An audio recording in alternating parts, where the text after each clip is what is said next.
Hello बच्चों, मैं नेहा खंडेलवाल आपका स्वागत करती हूँ। बच्चों, हम पढ़ रहे हैं कक्षा 3 और हिंदी विषय में हमारा 13वां अध्याय है अजमेर की यात्रा। तो बच्चों, आज हम इस अध्याय में करेंगे हमारे अभ्यास प्रश्न। तो बच्चों, यहाँ पर आपको दिखाई दे रहे हैं उच्चारण के लिए कुछ शब्द जो कि इस पाठ के अंदर आए हैं। हमें इन शब्दों का उच्चारण करना है ताकि हम इन शब्दों को पढ़ना सीख जाएंगे। तो करते हैं बच्चों इनका उच्चारण। पहला है व्यवस्थाएं, दूसरा है कार्तिक, तीसरा है ब्रह्मा, चौथा है बच्चों प्रसिद्ध, और पांचवा है गुंबद, और छठवा है तीर्थराज। अब करते हैं बच्चों प्रश्न उत्तर। पहला प्रश्न है, गुरमीत और रज्जाक कहाँ घूमने गए थे? बच्चों, जब गुरमीत रेलगाड़ी से अजमेर गया था तो दोनों दोस्त कहाँ पर घूमने गए थे? तो इसका उत्तर है गुरमीत और रज्जाक अजमेर घूमने गए थे, क्योंकि गुरमीत का जो दोस्त था रज्जाक वो कहाँ रहता था? अजमेर रहता था। इसलिए गुरमीत अजमेर में आया था। किसके साथ घूमने आया था? रज्जाक के साथ घूमने आया था। अब है दूसरा प्रश्न, अजमेर विश्वविद्यालय का नाम किसके नाम पर रखा गया है? बच्चों, जो अजमेर में विश्वविद्यालय है उसका नाम किसके नाम पर रखा गया था? तो इसका उत्तर है अजमेर विश्वविद्यालय का नाम महर्षि दयानंद के नाम पर रखा गया था। बच्चों, अजमेर में महर्षि दयानंद की समाधि भी है और इसी के लिए वहाँ पर जो विश्वविद्यालय है वहाँ उसका नाम उनके नाम पर ही रखा गया है। और उस विश्वविद्यालय का क्या नाम है? महर्षि दयानंद विश्वविद्यालय। अब देखिए बच्चों प्रश्न नंबर 3, पुष्कर में किसका मंदिर है? तो बच्चों, इसका उत्तर है पुष्कर में ब्रह्मा जी का मंदिर है। किसका मंदिर है बच्चों पुष्कर में? ब्रह्मा जी का। और ब्रह्मा जी के मंदिर के दाईं तरफ किसका मंदिर है? गायत्री देवी का। और बाईं तरफ है सावित्री देवी का मंदिर। प्रश्न नंबर 4 है, तीर्थराज किसे कहा गया है? तीर्थराज क्या होता है बच्चों? सभी तीर्थों का राजा। बच्चों, जो अजमेर में है पुष्कर सरोवर वो सभी तीर्थों का राजा कहलाता है, क्योंकि कार्तिक मास में यहाँ पर स्नान करने का अपना अलग ही महत्व है।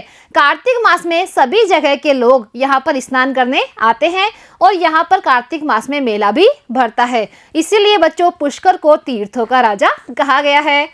अब देखते हैं बच्चों अगला प्रश्न, नीचे लिखे वाक्यों के आगे सही या गलत का निशान लगाइए। बच्चों, नीचे यहाँ पर कुछ वाक्य लिखे हुए हैं, उन वाक्यों को हमें पढ़ना है और देखना है कि वो वाक्य सही है या गलत। अगर सही है तो हम लगाएंगे सही का निशान और अगर गलत है तो हम लगाएंगे गलत का निशान। तो क है बच्चों, रमजान के महीने में कम से कम 1 लाख यात्री अजमेर आते हैं। तो बच्चों, यह वाक्य बिल्कुल सही है, क्योंकि रमजान के दिनों में वहाँ पर बहुत भीड़ हो जाती है और कम से कम 1 लाख लोग अजमेर की आबादी में और जुड़ जाते हैं। अब देखिए ख, रज्जाक मदार में रहता है। बच्चों, यह वाक्य बिल्कुल गलत है, क्योंकि रज्जाक कहाँ रहता था? रज्जाक रहता था दरगाह बाजार में। अब देखिए ग, गुरमीत रेल से अजमेर गया। तो यह वाक्य बिल्कुल सही है, क्योंकि गुरमीत अजमेर रेलगाड़ी के द्वारा ही गया था। घ देखिए, अजमेर की यात्रा गुरमीत ने अकेले की। यह बच्चों बिल्कुल गलत है, क्योंकि अजमेर की यात्रा गुरमीत और रज्जाक दोनों दोस्तों ने साथ में की थी।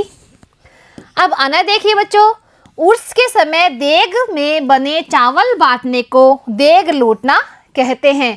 तो बच्चों, यह बात बिल्कुल सही है, क्योंकि उर्स का जब मेला लगता है तो वहाँ पर जो बड़े बड़े कड़ाह है उसमें क्या बनता है? जर्दा बनता है, और उन कड़ाह को क्या कहते हैं? देग कहते हैं।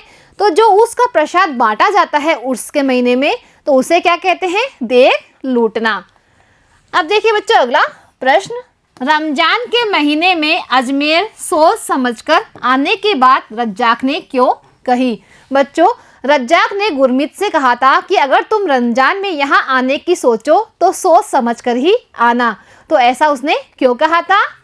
तो इसका उत्तर है रमजान के महीने में अजमेर में और भी अधिक भीड़ हो जाती है, इसलिए सोच समझकर आने की बात कही थी।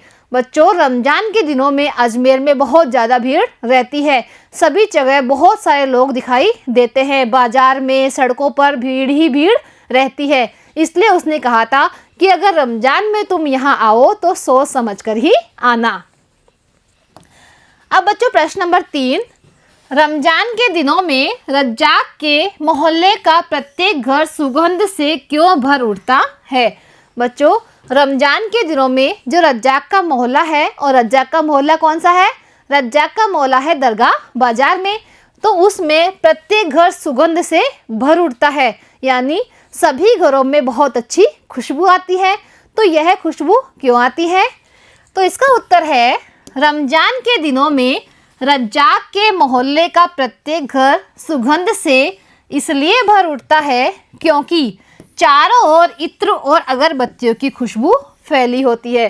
क्योंकि बच्चों दरगाह में इत्र और अगरबत्तियां आती है, इसलिए उनकी खुशबू सभी जगह फैल जाती है।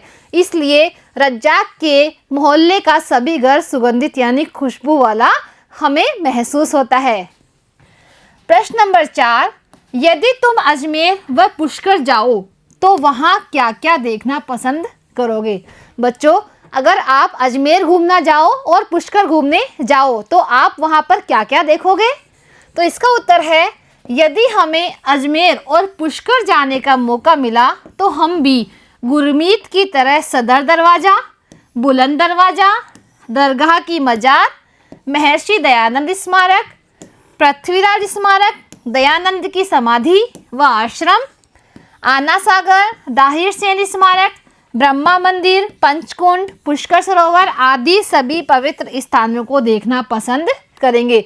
बच्चों अगर हम भी गुरमीत के जैसे ही अजमेर और पुष्कर घूमने जाएंगे तो हम भी वो सभी स्थान देखेंगे जो कि गुरमीत और रज्जाक ने देखे थे। अब बच्चों करते हैं अगला प्रश्न।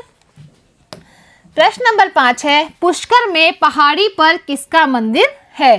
तो इसका उत्तर है बच्चों, पुष्कर में पहाड़ी पर गायत्री देवी और सावित्री देवी का मंदिर है। पुष्कर में बच्चों ब्रह्मा जी के मंदिर के दाईं तरफ है गायत्री देवी का मंदिर, और वो किस पर बना हुआ है? पहाड़ी पर। और उसके बाईं तरफ जो पहाड़ी है उस पर सावित्री देवी का मंदिर बना हुआ है। अब है प्रश्न नंबर 6, पंचकुंडों की क्या विशेषताएं हैं? बच्चों जो पंचकुंड है अजमेर में उसकी क्या विशेषता है? तो इसका उत्तर है, इन कुंडों को पांडवों ने बनवाया था। इन पंचकुंडों को किसने बनवाया था?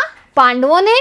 ऊपर गोमुख पहाड़ी से गिरने वाला पानी एक दूसरे कुंड को भरता रहता है। मतलब गोमुख में से जो पानी गिरता है वो पानी व्यर्थ नहीं जाता है और एक के बाद दूसरे कुंड को वो भरता रहता है। अब है प्रश्न नंबर 7, नीचे लिखे वाक्य किसने किससे कहे? बच्चों यहाँ पर कुछ वाक्य लिखे हुए हैं, हमें उन वाक्यों को पढ़ना है और देखना है कि यह वाक्य किसने किसको कहे थे। तो करते हैं बच्चों। कितनी भीड़ रहती है इस गाड़ी में? यह बात किसने कही थी? यह बात कही थी गुरमीत ने। और किससे कही थी? रज्जाक से।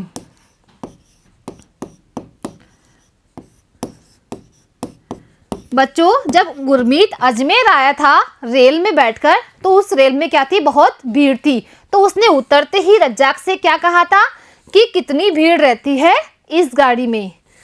जो भी अजमेर आता है इसे जरूर देखता है। यह किसने कहा था बच्चों?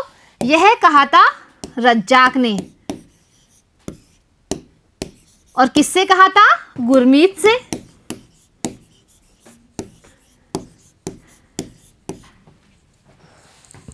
अब देखिए बच्चों अगला, बहुत सुंदर, इस तालाब में पानी भी काफी है। बच्चों यह बात किसने कही थी? यह बात कही थी गुरमीत ने। और किससे कही थी? गुरमीत ने कहा था इसे रज्जाक से। जब वो आना सागर गई थी घूमने तो वहां पर पानी देखकर उसने क्या कहा था कि बहुत सुंदर, इस तालाब में पानी भी बहुत है, यानी पानी बहुत ज्यादा है। अब करते हैं बच्चों प्रश्न नंबर 8, जहां देखो वहीं भीड़ ही भीड़ हो जाती है। बच्चों इस वाक्य में अधिकता बताने के लिए भीड़ ही भीड़ कहा गया है। इसी प्रकार अधिकता बताने के लिए ही शब्द जोड़कर वाक्यों की पूर्ति करो। बच्चों जैसे ये वाक्य लिखा हुआ है कि जहाँ देखो वहाँ भीड़ ही भीड़ हो जाती है। तो बच्चों जब बहुत अधिक लोग हो जाते हैं उसे क्या कहते हैं? भीड़ ही भीड़। यानी एक से अधिक के लिए क्या उपयोग हुआ है यहाँ पे? भीड़ ही भीड़। इसी तरह हमें इन लाइनों को पूरा करना है इसे शब्दों के साथ।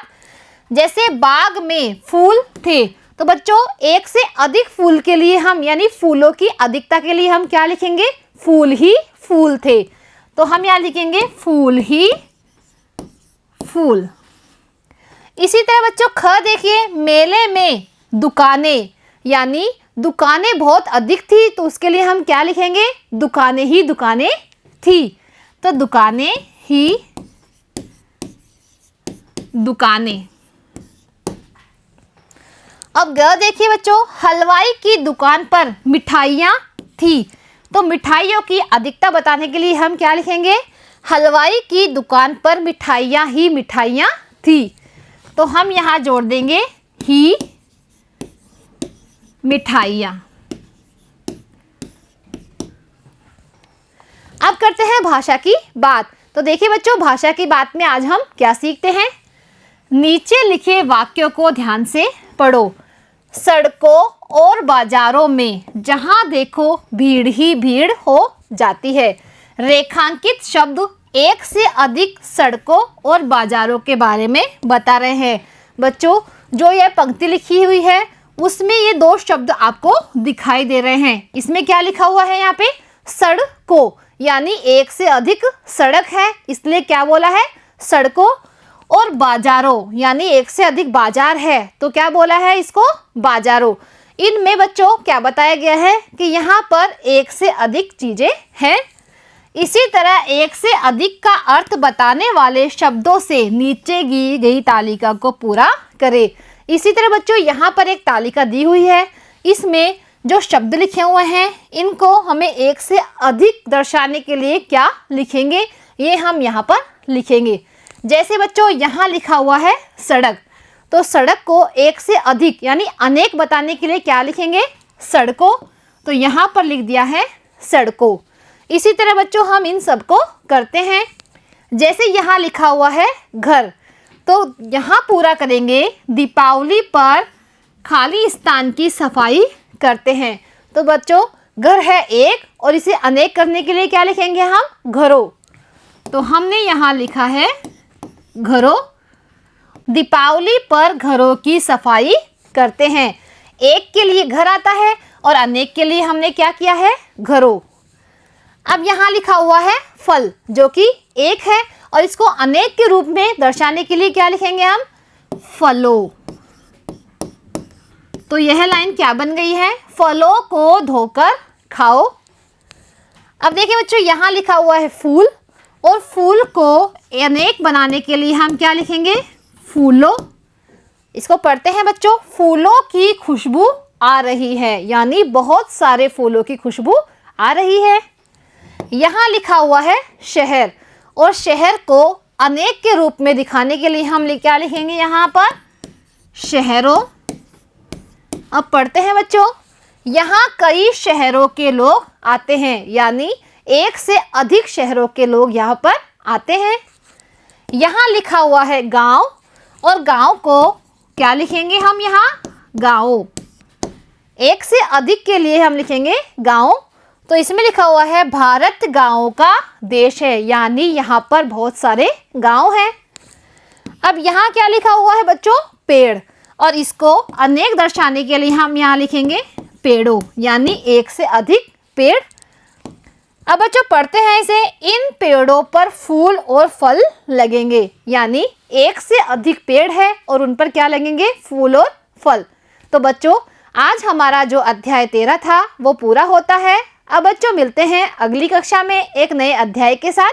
आज के लिए इतना ही, धन्यवाद।